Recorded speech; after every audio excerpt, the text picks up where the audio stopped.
Well, it says the early morning of the 3rd of November. Clip put up by Samar TV. Trump blames Kash Patel after Intel leak sparks GOP panic. Now take a look at the picture there of Trump. He looks like absolute crap.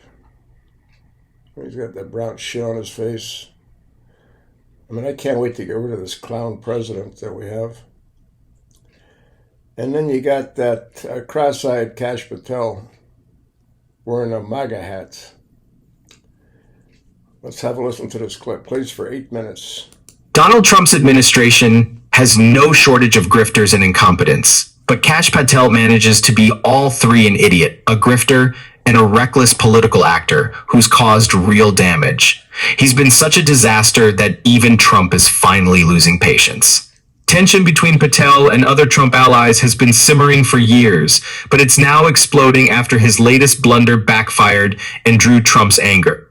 And while Patel is out, they're wasting taxpayer money during a shutdown where Trump is refusing to fund food programs for kids. He's somehow still trying to play power politics inside MAGA world. We'll get into the growing MAGA civil war and why Kash Patel is becoming a liability, not an asset. Back in 2023 and 2024, when the current FBI director was working as a podcaster obsessed with cleaning up the deep state and slashing government spending, he had one specific idea about how to do it. Chris Wray doesn't need a government-funded G5 jet to go to vacation. Maybe we ground that plane. $15,000 every time it takes off. This is odd. Go take their money. Chris Wray doesn't need a private jet. We're not the guys running around on private jets. And somebody, maybe in Congress, should ask for how many flights on a private jet Director Comey took, or my predecessor Director Wray took, and how many personal trips they took. Don't knock it until you try it. That's what I say about private jets. The use of government jets for personal travel by former FBI director was sort of an obsession of Patel's for years. In 2023, Patel called former director Chris Wray a, quote, government gangster for his jet usage. Which is why it was surprising to see Patel repost this photo on Sunday of him in his FBI-branded hoodie out on a date with his country singer girlfriend, Alexis Wilkins. Now, Wilkins was performing at a Penn State sporting event on Saturday. And if you're wondering how Kash Patel got there to support her, well, public flight logs show he took a taxpayer-funded government jet. Later that night, that same jet flew from Pennsylvania to Nashville, where Patel's girlfriend lives. Now, I should know, FBI directors are required by law to use government planes for security purposes. It's a point Patel raised in May when Senate Democrats last inquired about his jet usage. Oh, this is a great point. Do you know why I have to use a private jet? Because Congress made it mandatory. Okay, in April 5th, well, we didn't make it mandatory that you go to UFC games with Mel Gibson. Are you telling me I can't go home? You got to use some judgment here. I love the logic there. I had to go to the event. So what, I'm supposed to stay there? Well, you don't have to go to every event. Patel's lack of judgment when using a taxpayer-funded plane for private excursions during a government shutdown on the eve of benefits running out is really just the tip of the iceberg. I mean, we have seen members of the Trump administration taking advantage of government perks, like DHS Secretary Kristi Noem, who spent more than $172 million on private jets.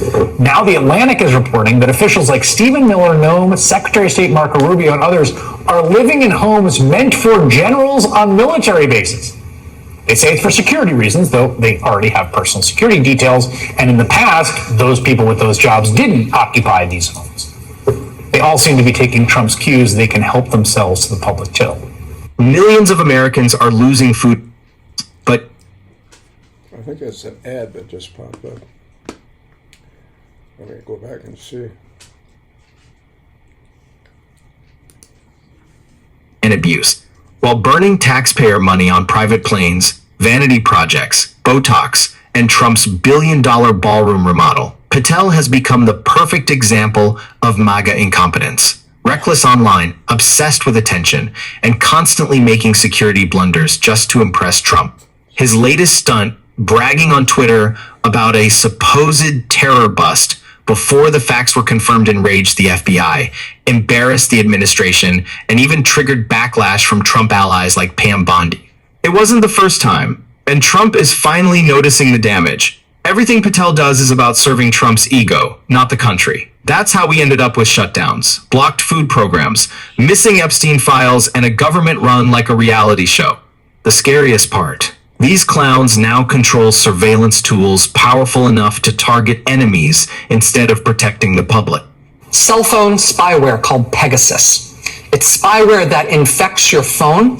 They target your phone. You don't have to do anything wrong to be infected with it. You don't have to click on anything or do anything. They infect your phone with this spyware without you ever knowing it. Your phone shows no sign of it. But once they have infected your phone, they get access to everything that is on your phone and everything that you do with your phone. They can access its location at any time. They can turn on the microphone to hear what's happening where you are. They can turn on the camera to see you and what's around you. They can see all of the photos on your phone, all of your contacts, all of your messages, all of your notes to self, everything, even stuff that you might think is encrypted. It's not encrypted when you look at it on your phone. If you can look at it on your phone, they will have it. People close to Jamal Khashoggi were found to have been targeted, to have had their phones targeted with Pegasus software before he was murdered.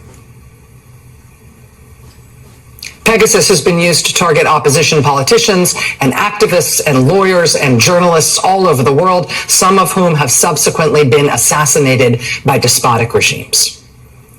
When this kind of a spyware surveillance tool emerged as a favored weapon for authoritarian governments and murderous dictatorships around the world, the Joe Biden administration banned the US government from ever using that particular spyware or anything like it. Well, then Donald Trump was elected, and the Trump administration has now quietly reversed that ban. And indeed, they have now contracted with a company that makes exactly that same kind of spyware as Pegasus.